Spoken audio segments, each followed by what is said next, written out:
Brain rot secara harfiah berarti pembusukan otak. Digunakan secara metaforis untuk menggambarkan bagaimana kondisi otak seseorang bisa membusuk atau mengalami penurunan fungsi kognitif dan mental karena paparan konten yang tidak sehat. Ini adalah sebuah istilah slang yang sering kali digunakan untuk menggambarkan efek negatif yang dialami seseorang akibat terlalu banyak mengkonsumsi konten yang dianggap tidak bermutu, yang repetitif, atau bahkan yang merusak secara mental. Jadi brain rot adalah istilah yang menggambarkan efek negatif dari kebiasaan mengkonsumsi konten-konten yang tidak bermutu dan repetitif tadi. Meskipun istilah ini tidak memiliki dasar ilmiah yang kuat, ia mengingatkan kita untuk pentingnya menjaga kualitas konsumsi konten-konten dan melatih otak untuk tetap aktif dan kritis dengan membatasi paparan konten yang tidak sehat dan memilih konten yang berkualitas. Kita dapat mencegah pembusukan otak atau brain rot ini dan menjaga kesehatan mental kita serta produktivitas kita. Contoh misalnya brain rot dalam kehidupan sehari-hari.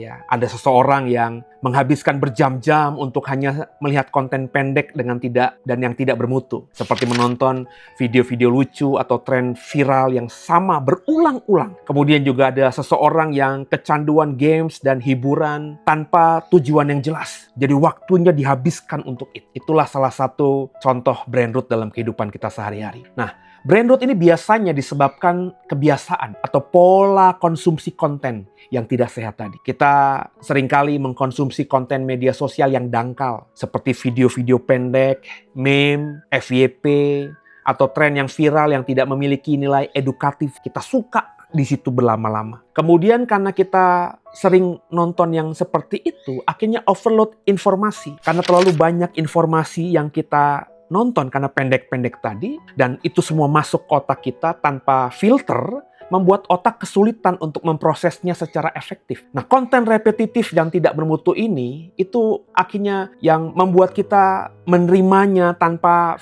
variasi atau kedalaman. Kita menonton dan membaca hal-hal yang kurang lebih sama berulang-ulang. Dan kita akhirnya tidak bisa mengasah otak kita lebih tajam lagi karena yang kita tonton tuh repetitif, diulang-ulang. Dan kemudian juga akhirnya karena kita mengkonsumsi itu, tidak ada upaya untuk mengkonsumsi konten yang memicu pemikiran kritis. Karena kecanduan sama konten-konten yang tidak bermutu tadi, yang pendek-pendek, yang repetitif tadi, kita akhirnya juga males atau tidak tertarik akhirnya pada konten-konten yang membuat pemikiran kritis kita muncul. Sehingga akhirnya kita bisa kreatif. Brain rot itu dapat memiliki dampak yang serius pada kehidupan seseorang jika secara mental dan juga sosial tidak diperhatikan. Masalahnya berat sekali. Pertama, tentunya penurunan kualitas hidup. Seseorang mungkin merasa akhirnya kurang puas atau tidak bahagia karena otaknya terus-menerus mencari stimulasi yang instan. Kemudian juga akan mengalami gangguan mental. Kebiasaan ini dapat memicu kecemasan, depresi, dan perasaan hampa. Waktu yang dihabiskan untuk mengkonsumsi konten yang pendek dan tidak bermutu itu juga bisa mengurangi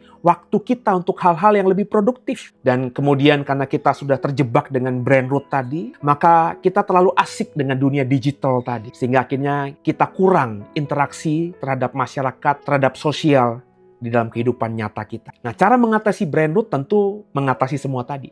Batasi waktu layar, tetapkan batasan waktu untuk menggunakan media sosial, atau menonton konten online, atau konsumsi lebih banyak buku dan artikel yang bermutu begitu, yang berkualitas. Kemudian juga pilih konten yang berkualitas. Saya tidak bisa melarang atau mengarahkan saudara untuk menghindari sosial media, tapi belajarlah fokus pada konten-konten yang mendidik, inspiratif, dan memicu pemikiran kritis. Dan yang saya terapkan, saya coba untuk melatih fokus. Setiap hari saya fokus untuk misalnya 30-60 menit minimum untuk membaca, menulis, mengerjakan sesuatu tanpa gangguan sama sekali dari handphone dan sosial media. Kemudian juga jaga pola hidup sehat, tidur cukup, olahraga, kurangi konsumsi junk food juga. Itu semua bisa membantu kesehatan otak. Dan kemudian yang paling penting juga meningkatkan interaksi sosial nyata kita. Kurangi itu ketergantungan terhadap dunia digital dan perbanyak interaksi sosial dengan orang-orang di sekitar kita. Misalnya kita terlibat aktif dalam diskusi atau belajar yang menantang dengan orang lain. Nah, semoga dengan informasi ini kita bisa kendalikan hidup kita lebih baik lagi. Hidup itu memang pilihan, Bapak. Tapi semua kita bisa memilih yang terbaik untuk hidup, untuk tubuh, dan untuk masa depan kita kan. Berharap semuanya dicerahkan. God bless you. Jesus bless you more and more. And hallelujah.